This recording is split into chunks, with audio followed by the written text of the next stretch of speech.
Well, thank you for joining today. Hi, everyone. My name is Ian Douglas. I'm a senior developer advocate at Postman. I've spent a long time in the tech industry, over 26 years. And in that time, I've been a full stack engineer doing everything from system administration all the way up to UI, UX work in the browser. In my career, I've been fortunate to be part of some amazing cross functional teams and full stack teams. And I'd like to share some of that experience with you today and show you how your team can use Postman to boost their productivity. Being a backend developer myself, I'm more likely to be a blocker for someone else's work. Front end developers can't build against my API if I haven't even built it yet. And then there's all the testing and documentation that needs to be done to make sure that the user experience is great. I've also done other application development that required other APIs to be ready, and I'm left wondering what to build while someone else is working on their API. In the worst case, I make guesses at what I think they're going to do. I go ahead and build my code and end up refactoring a bunch of things later when my assumptions weren't correct. So what can we do about this? Today, I'm going to walk you through a demonstration of how to build mock servers where you don't even have to have an API of your own yet. We're going to focus on RESTful APIs and GraphQL today in this session and show you a few steps to get started. I'll be demonstrating this step by step as we go, and I'll pause for questions as we work. There's a lot of documentation to find in Postman once we get in there, so you can work at your own pace later on. The next slide is going to have some steps that we need to follow and a URL that you can write down. It might be a little faster to take a screenshot of it, but I'll make sure to post that link in the chat here as well. So let's get to it.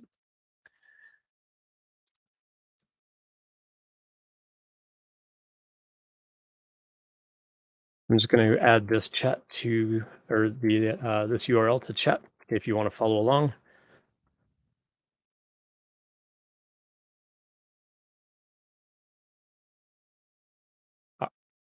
Oops, there we go. All right, so again, feel free to take a screenshot of this slide for your own reference if you like. These are the steps that we're going to follow, and along the way, we'll discuss how to communicate with your teams about these mock servers and what they're used for. So first of all, you need to be logged into Postman. None of this is going to work unless you're logged in. So you can log into the website at postman.com, or you can use the desktop application. They'll both work the same way for our workshop today. I'll be using the desktop application myself. Next, I'm going to show you how to make a workspace if you don't already have one. If you already know how to do this step, then that's great. Finally, we're going to use the search bar in Postman to look for this mock server starter kit, or you can use the URL on the slide. But we need to get through the first couple of steps before we do anything with that kit. So I'm going to walk you through how to make some example responses from some requests in a Postman collection, and we're going to turn those into a mock server. We're going to do this for 1 or 2 REST endpoints and 1 GraphQL endpoint. Finally, we're going to show you what else Postman can do for your productivity while we're already in the application. So I'll give everyone a few moments longer to grab a screenshot of this slide and get logged into Postman so that you'll have all the steps that you're going to need for later. And then I'm going to stop showing my slides and I'm going to go over to my Postman application instead.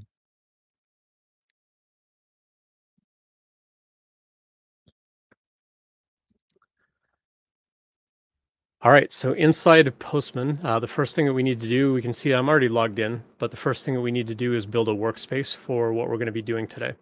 So up at the top of the application, I'm going to click on Workspaces, and I'm going to click on Create Workspace.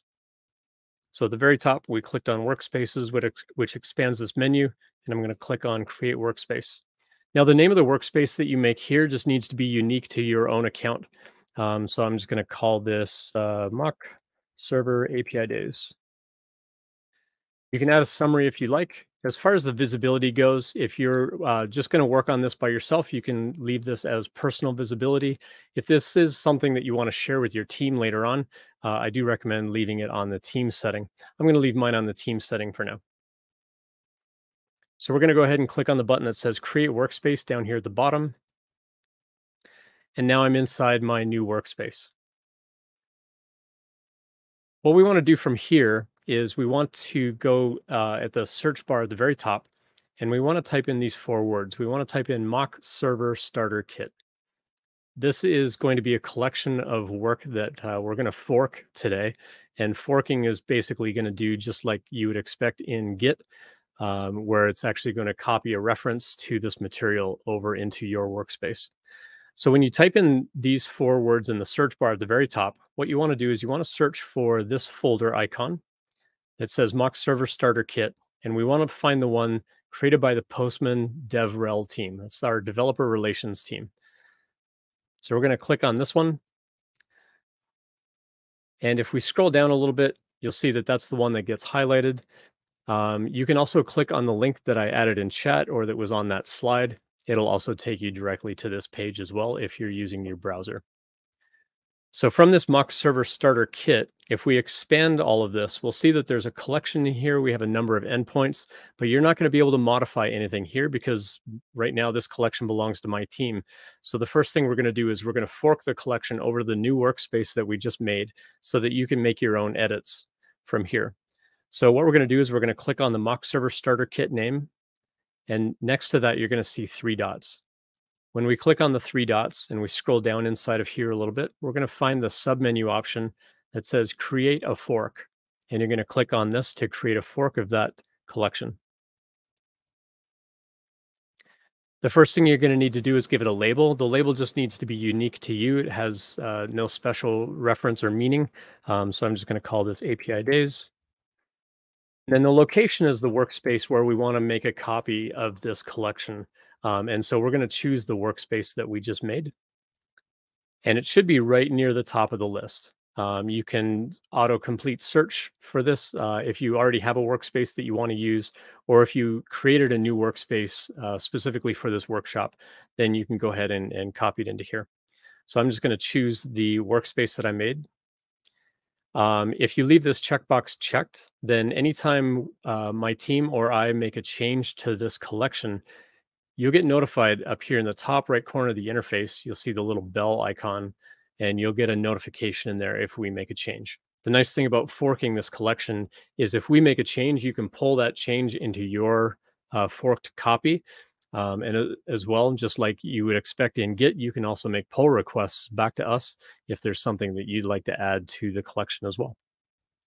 So it's up to you if you want to leave that checkbox checked. I'm just going to leave all of this stuff as defaults, and we're going to click on the button that says fork the collection. So now I'm back in my workspace, and we can see that it made a copy of the mock server starter kit. And I'm just going to expand out these folders here so that we can see what's in here. So what I'm going to do is I'm going to start by explaining what these endpoints are for and how we're going to use these as part of our productivity boost. So right now, what we have in here is just a bunch of HTTP methods. We've got several of them for a RESTful API, and then we've got one down here for a GraphQL API. If we go all the way over here to the right edge, up at the very top, you're going to see a documentation icon. If we click on that documentation icon, you're going to see a whole bunch of documentation. And down at the bottom of that panel, you're going to see a link that says View Complete Collection Documentation. If you go ahead and click on that, it's going to open a whole new tab for you. And the behavior of this should be the same in the web browser as well as the desktop application. But this is basically going to be the documentation that we're going to follow. Now, you're not going to need all of this documentation today. I'm going to kind of walk you through. But if you do want to work at this in at your own pace, you've got all of the instructions that you need.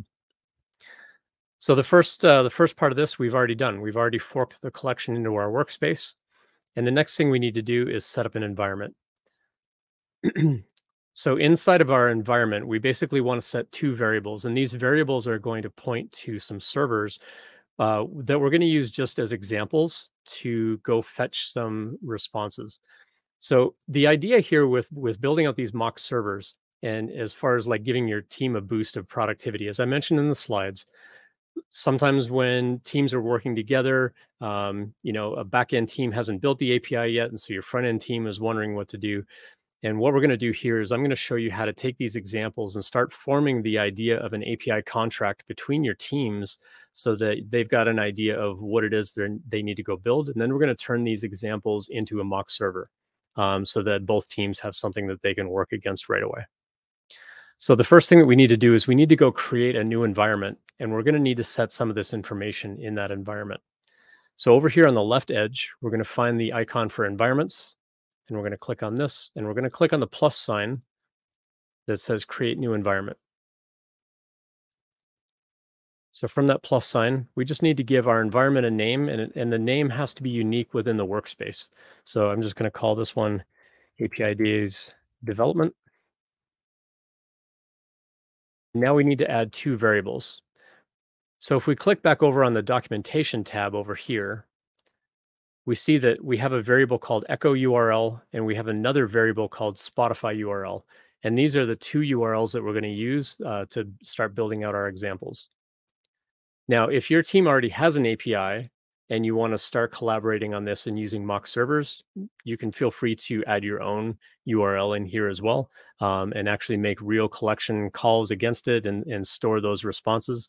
But if your API is not complete, or if you're still thinking as a team what it is you want to build and how you want to sort of form that user experience, then you can go ahead and use the Echo URL or the Spotify URL based on whether you're going to do a RESTful API or a GraphQL API. And you can use these responses to sort of form what your team wants to build as far as that API contract.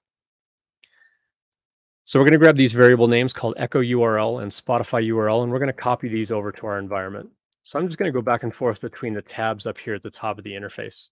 So this tab is my documentation, and this tab over here is my environment. So I'm going to add that first variable in here called Echo URL. And the second one was called Spotify URL. And we need to make sure that they're spelled precisely here. So the word echo is all lowercase and URL is all uppercase. Same with Spotify. Spotify is all lowercase, URL is all uppercase. Now we need to set both an initial value and a current value in here. So we're going to go back to the documentation and we're going to grab these URLs. So we're going to grab the postman-echo.com domain plus the protocol, and we're going to set that in our echo URL variable. All I did was I pasted it inside the initial value, and as soon as I clicked into current value, Postman copied that value over here for us. And then I'm going to go grab the Spotify URL, which is a Spotify GraphQL endpoint that one of my coworkers made, and it's currently hosted over on Heroku. And we're going to paste that in here, and as soon as I click, Postman makes a copy over here. Now, when you see the little dot on the tab over here, that means that you have unsaved work. So we want to make sure that we save what we change. So I'm going to click on the save icon. If you're on a Mac, you can hit Command S. If you're on a Windows or Linux PC, you can hit Control S if you like keyboard shortcuts instead, or you can click on the icon to save that environment work. So now if we come back over to the collections, I'm going to start with a couple of the REST endpoints, and then we'll jump down and we'll do one of the GraphQL endpoints. So for the GET request, right now, if I hover over this URL and inside the two curly braces that we see here in the address bar, that marks it as being a variable inside of Postman. If I hover over it, it says it's an unresolved variable, but we set it in our environment, but it's unresolved because we haven't actually chosen an environment yet. So up here in the top right corner where it says no environment, we're actually going to choose the environment where we just added those variables. So whatever you called your environment, you're going to choose that from the list. And if you can discern the difference between red and orange, you'll notice that the variable color changed from red to orange. And now when I hover over it, I actually see that it's resolving properly to the postmanecho.com domain name. And we can also see that that value came from my environment. So at this point, I can go ahead and I can click on the send button.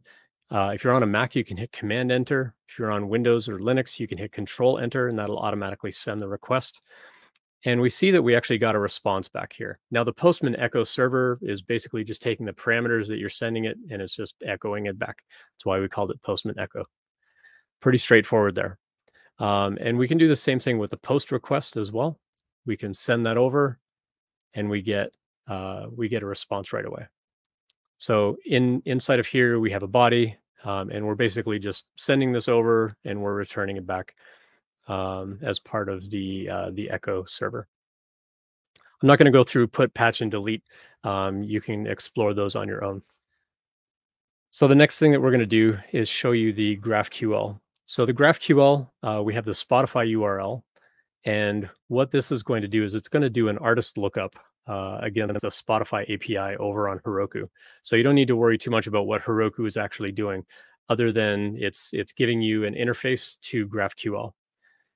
So what we're going to do here is we're also going to go call this, and I'm going to change Beach Boys to something like Blink 182. You can certainly put in your own favorite band or music artist. And when we send this over, we should get a response fairly quickly from Heroku. And it's showing us all the bands and all of their albums and so on. So a big response full of text here.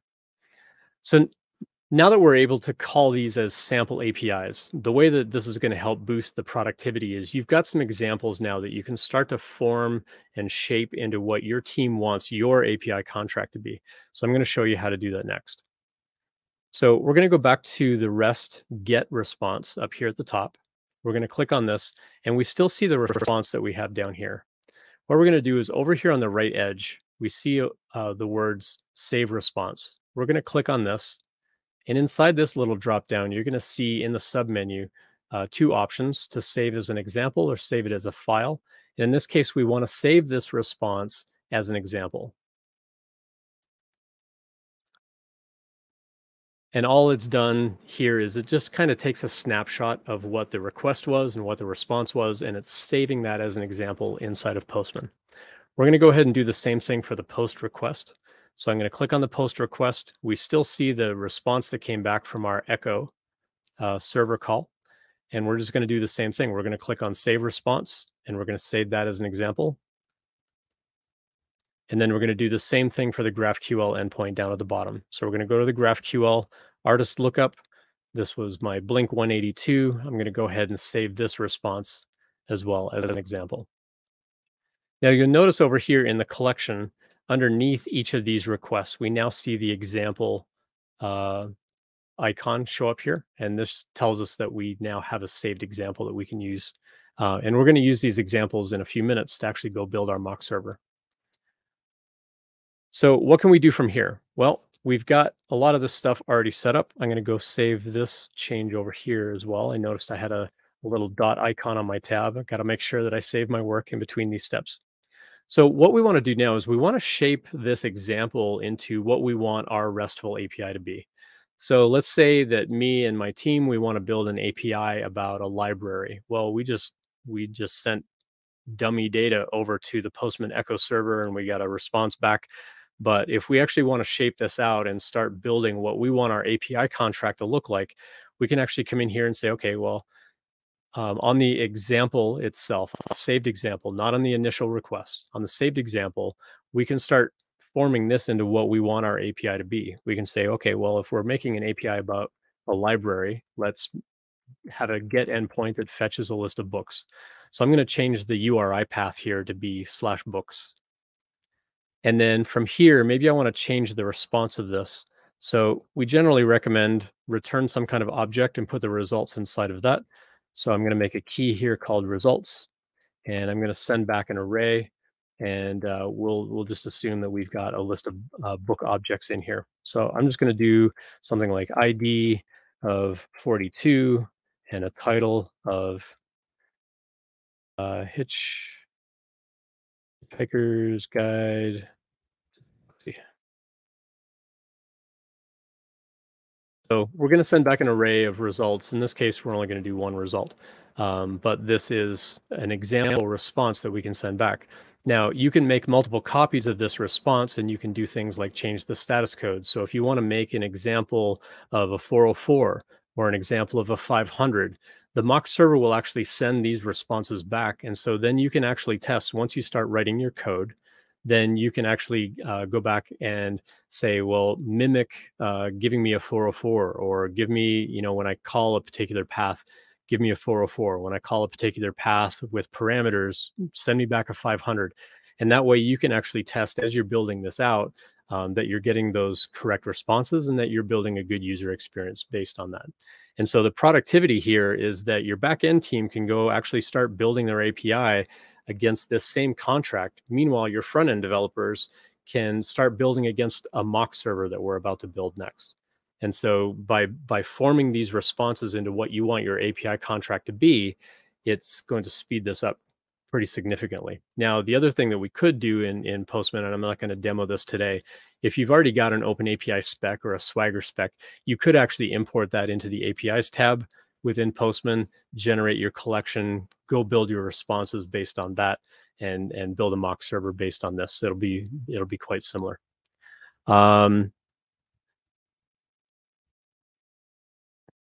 Just taking a look at the chat here, someone had an error in the header for the post operation. So let's go to the post operation. Hey, Arlemy, thanks for dropping by as well. Cool. Well, let's dive in on the post request here, and we're going to change this one up as well. So imagine that we want to go create a book. So we're going to change our path to also be books, and we're going to change the body of what we're sending over here to actually look like a book. In this case, we're just going to send over a title, and I'm going to put in one of my favorite books, and it's going to be Ender's Game. And then we can also change the response of what we want this to come back. So we'll say that the ID value of this book is going to be 53. And we'll also echo back the title, letting us know that we got Ender's Game as a response. So again, how you build up this response and how you build up the actual body that's sending over is going to be up to you and your team as you form that API contract. Now that we have these examples, let's go change our GraphQL one as well. We've saved the response here for Blink 182. Maybe we actually want this to be some other band. So let's go find, let's see, just trying to think of something really off the wall. Let's do Celine Dion.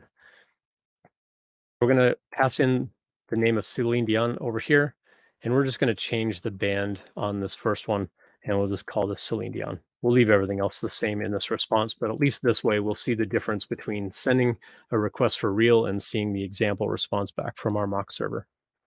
So now we have 3 saved responses. We have 2 for our REST endpoints, and we have 1 for our GraphQL. And now we can actually go make our mock server.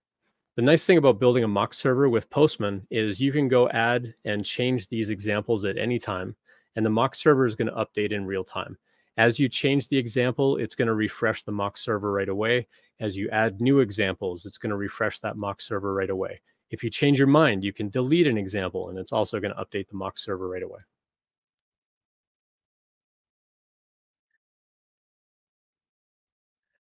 All right, so let's pause for a minute and take a look at what's going on with Mel in chat here. So Mel changed the artist over here to Devo. So Mel, can you let me know in chat when you set this to Devo and you hit send, did it actually give you a successful response, or has it always given you that error about host contains invalid characters? I'm wondering if you copied over the environment properly. So I'm going to go back over to my environment over here, and you want to make sure that the URL doesn't have like any carriage returns or anything like that in the string. You just want to copy over what was in the documentation, and it's just the protocol and then joyce-spotify-graphql.herokuapp.com. No trailing slash or anything like that on here. It's just the host name and the protocol. So can you verify for me in chat that that's what you see on your side, and then we can progress from there.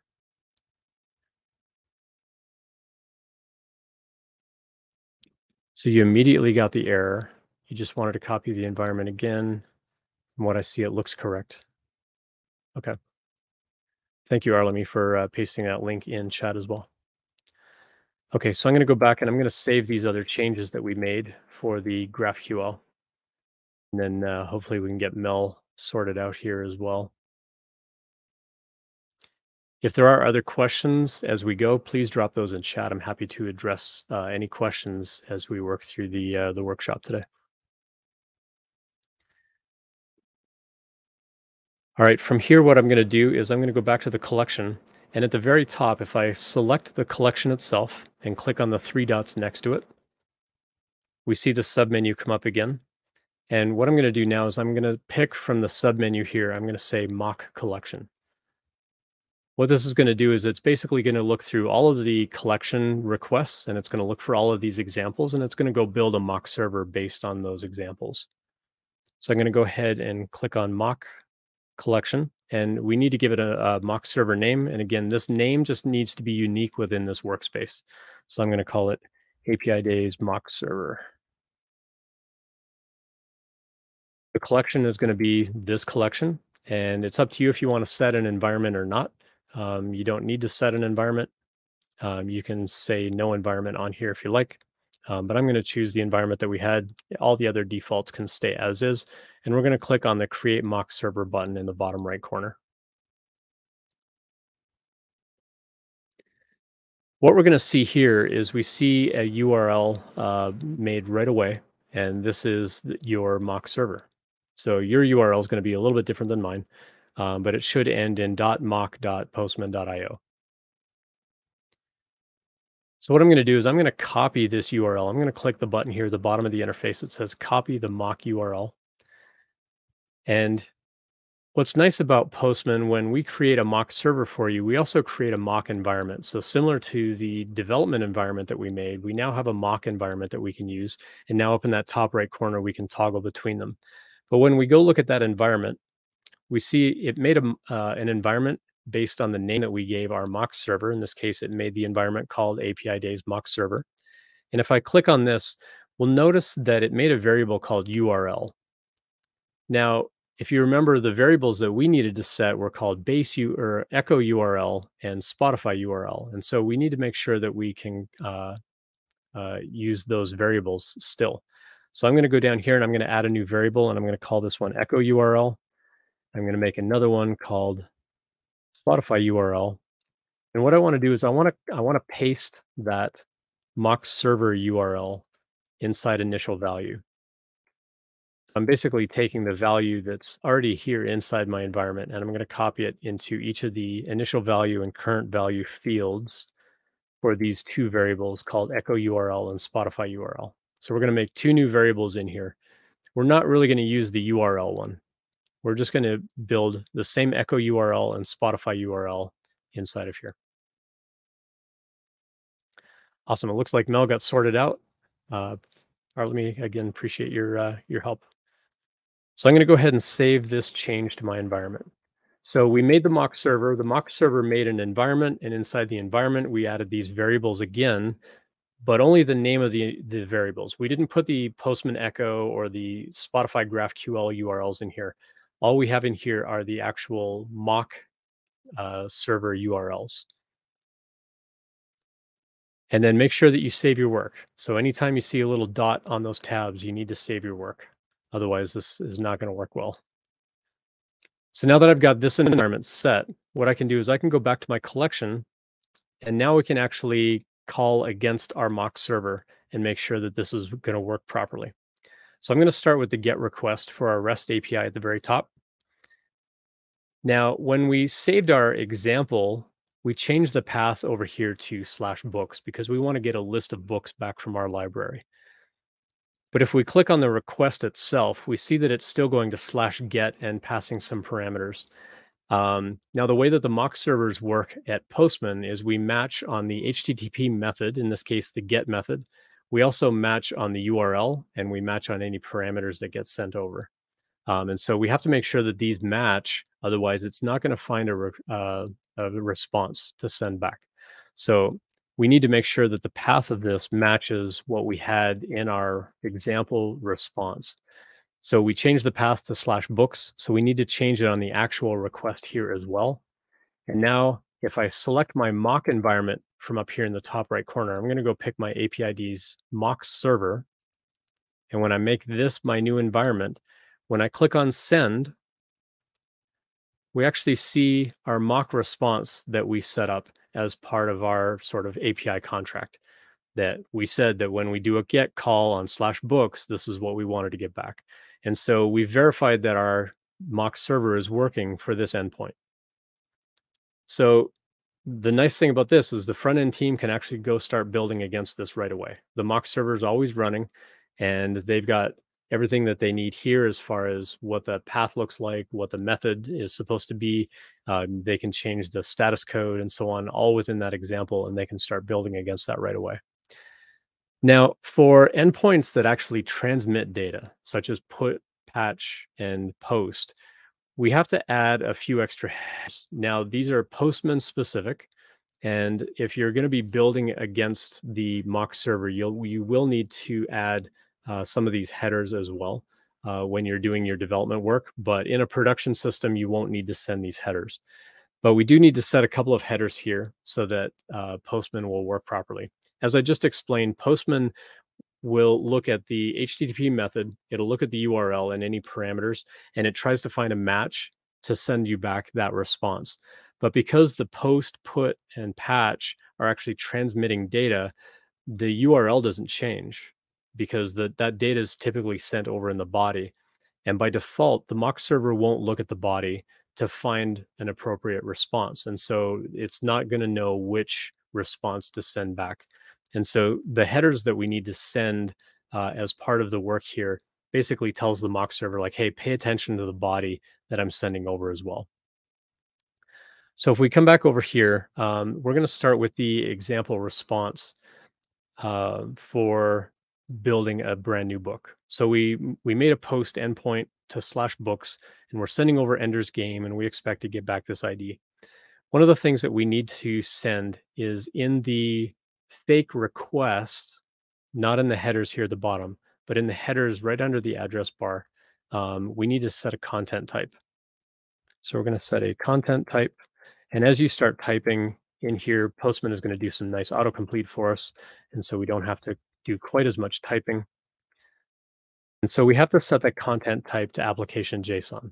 Because we're sending over JSON data, we need to set the content type appropriately. So I'm going to go ahead and save this change. And then the second one is on the request itself. So on the request itself, where we're actually building the Ender's Game book, we're going to go back and we're going to click on the actual post request.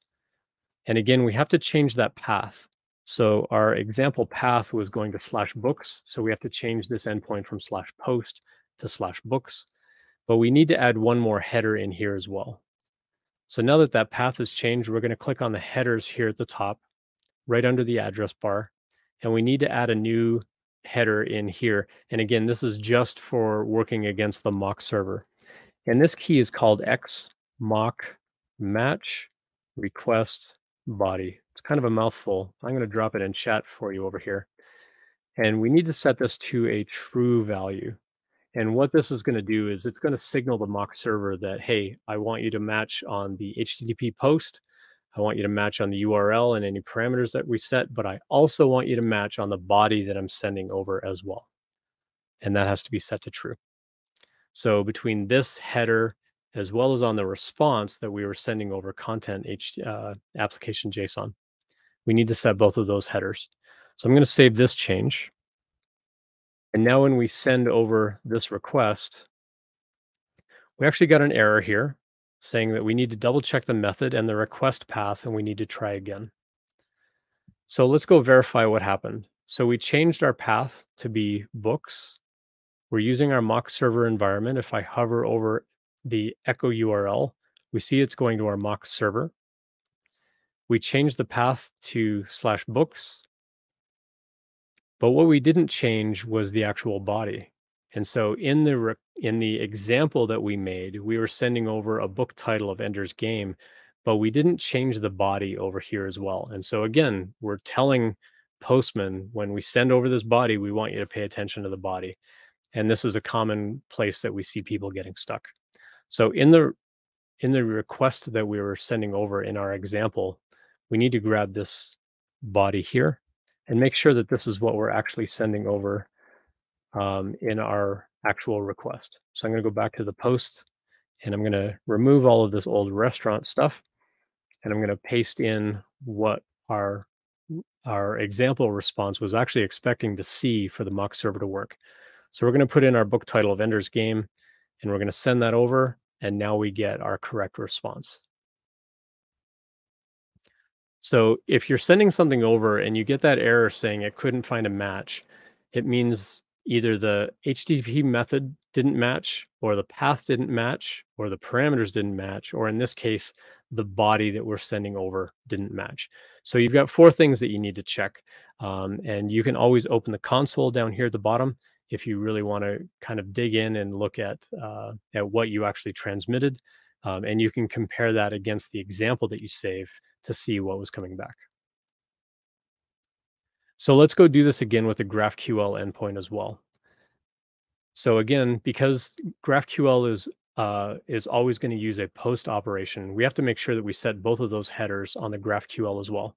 So we're going to start with the example response, and we need to set that content type again. So from the artist lookup example, we're going to go to the outgoing headers, and we're going to add that content type again. And we're going to set this to application JSON, and we need to save that request. We need to save the example. And then we're going to go to the request itself, and we have to change that header, or we have to add that header, and this is going to be X mock match request body, and we set this to true. Now in this body, we were sending over Celine Dion. So we have to make sure that that matches what our example is expecting over here. So if we come back to that body, we were expecting that variable to be Celine Dion. Now, the way the GraphQL works is it's actually going to package up the query and the variables, and all of that is going in the body. And so we have to make sure that the query matches exactly and the GraphQL variables match exactly.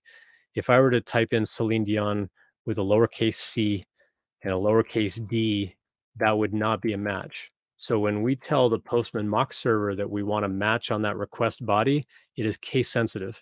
And so we have to make sure that this matches exactly what we set in our example. So in this case, we need to capitalize Celine Dion's name. I'm going to go ahead and save this. This all matches here. So now when I send this over, we actually see that response coming back. Now, if we actually want to verify that this really worked, I can come back over to the example response, and I can change this to something new. And I'm going to change the image over here to just be empty. I hit save. I'm back to my other request. Immediately send that over, and we immediately get back that new change. So as soon as you make any kind of change to these examples, it synchronizes to the Postman server, and it makes that available to your mock server immediately. I mean, within a few moments, but it's pretty fast. And so as you're developing this and going through and refining that API contract, because sometimes, especially with GraphQL, you don't know what fields you're going to have available, and you kind of make your best guess. You can come back and refine these examples as you start to refine with your team what your API contract is actually going to be. But the whole idea of the productivity here is that your team sits down and you work out that design, you work out what that API contract is going to be, and now both of your teams can go get to work. Meanwhile, you've got a mock server that everybody can work against. Your backend team could actually start writing test code to make sure that the behavior-driven aspect of this API is going to work properly within Postman. Your front-end team, meanwhile, can actually go build against the mock server and actually get real responses back for each of these endpoints that you build these responses.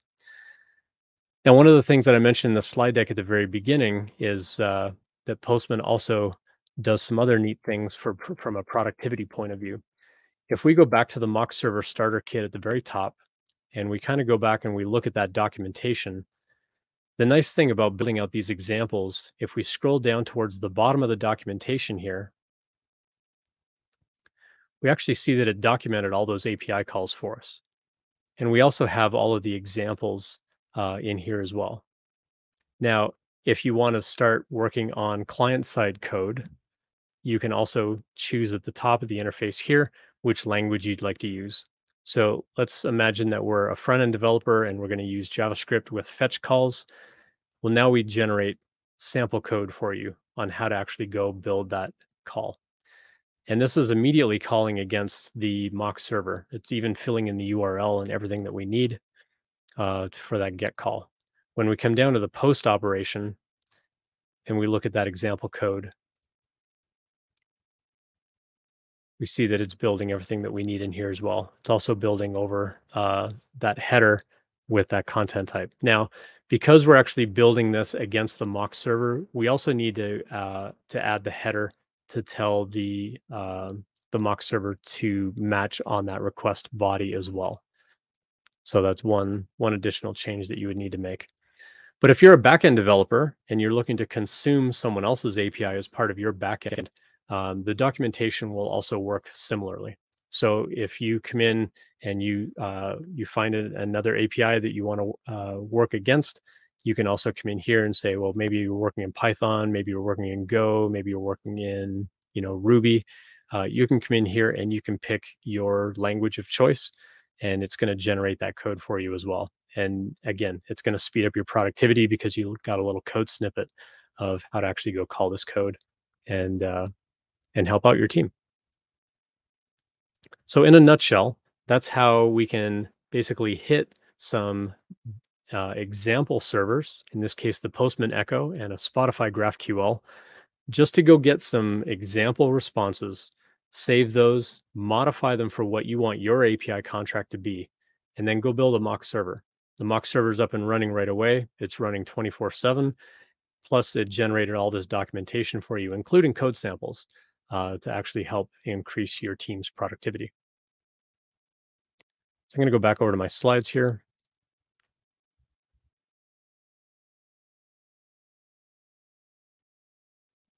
So that wraps up the workshop. If you've got other questions, I'm happy to address those in chat. If you've got anything else that you'd like to ask about setting up these mock servers, or anything else that I can demo for you in Postman regarding this. So again, the big difference between the get endpoint and the post endpoint is that any endpoints where you're transmitting data, so a post operation, a put operation, or a patch operation, you want to make sure that you're setting those other two headers that tell the mock server that you want to match on that outgoing body as well, and then it'll send back the appropriate response for you. And then again, because the GraphQL is using post, we also had to send those same headers because it's a post operation. Otherwise, I welcome you to connect with me on LinkedIn or Twitter. My handle is Ian Douglas 736.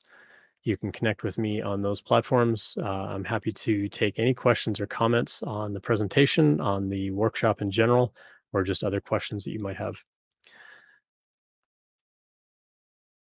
Mel says, hope we received the link for the recording. Yes, you will get a recording. The last I saw is it'll take about a week for the recording to come through.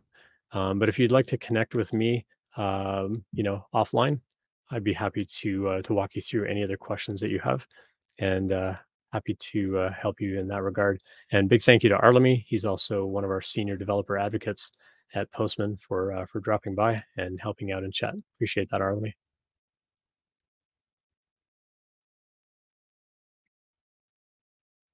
But yeah, if there are other questions, I'm happy to address that or to demonstrate anything else inside of Postman. And Mel, if you've got other questions or you want me to go back over anything inside Postman, I'd be happy to demo that for you. We do have a few minutes left before we wrap up, but otherwise happy to address any other questions or comments or feedback that you may have.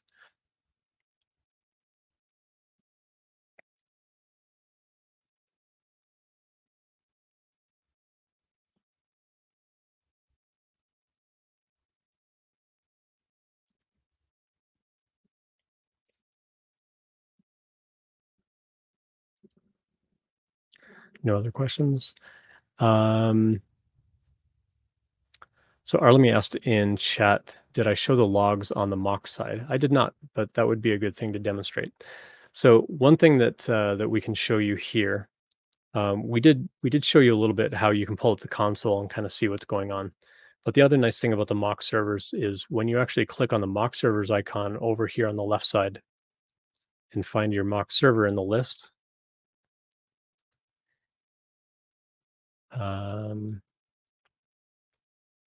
under, no, it's not under edit. I'm trying to remember how we get to those logs. I think it was just under console, wasn't it? Should have been there. Yeah, I thought it should have been there too.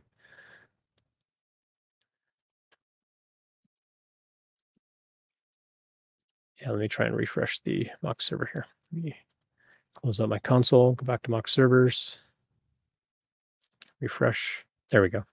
So by hitting the refresh button up here, we can actually see all of the endpoints that we hit, and we can see which ones had matching requests or not. And you can also expand these out as well. and you can see the request body and the request header, and it'll break everything down really nicely for you, as well as those variables. In the case of the GraphQL, it'll also break it down into the variable block as well as the query block for you as well. Makes it really handy to go back and debug what happened if things don't work out the way that you expect them to. It'll also show you whether there was a matching request or not. And so, yeah, so we can see, for example, for our Ender's Game book, we can see the request body came over as Ender's Game, and it's sent back over the response body. Now, if you wanted to do something in here where, for example, on the GET request, let's say we were trying to fetch something and we want to mimic a 404. Well, you wouldn't mimic a 404 on /books, because if there were no books in the database, you would send back a 200 because it succeeded. It just didn't give you any results. But say, for example, you wanted to call a couple of endpoints here where you had like /books you know, 42 for hitchhikers and /53 for Ender's Game. If you actually wanted to mimic 404, what we could do here is we can actually duplicate this request, or duplicate the example rather. And we're going to come in here, we're going to give it a new name, and we'll just call this like sample 404, where we do /book/ some really big number. And what we can do over here is we can actually change this to a 404 not found, and we can send back a result where maybe we send like an error message. We can say book not found. Now, if you actually want to test for your code, you actually want to test that a 404 can happen, all we need to do is we need to call this endpoint from our get over here. By changing that path temporarily, we can send this over, and we actually get our 404 error. Now, if I put in something that's like, clearly not correct, like this is not a valid path, we try to send that over, then we actually get the mock error saying, no, wait, no, really, we don't have a match for this, because again, it's matching on the URL and the method as well as any parameters that we're sending over. In this case, we don't have anything remotely close to this.